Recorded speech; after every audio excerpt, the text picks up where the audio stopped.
It's where STEM ignites innovation and creativity and curiosity collide.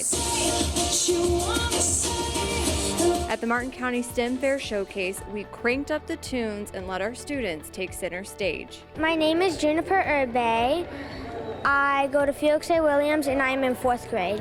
It was about ants and to see if they like equal, Splenda, or sugar.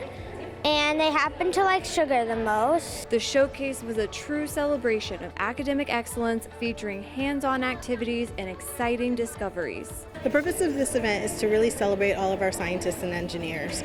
We really want to showcase their hard work, their knowledge, what they are bringing to the table, the future of our world. And then we also invited some food truck partners and a DJ to help turn this up a notch and make it like more of a festive event. But the real stars of the night are students and their incredible STEM Fair projects.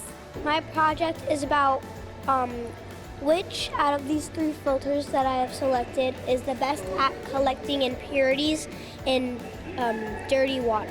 So I did a continuation project where I added 2 layers of europium instead of just the one, compared to 1 layer of europium, and then compared to just the plain UV film. Our students aren't just learning science. I really liked how like the little ants scurried along the sugar, and I'm like, hey, I like sugar too. I'm like the ants. They're also using it to solve real-world problems. I wanted to find a way to help with food sustainability around the world, to help with hunger. So I wanted to make sure that if the kale is more full, it's more able to feed people more. In the Martin County School District, the opportunities are endless. Just like those ants racing to the sugar, our students are racing towards success.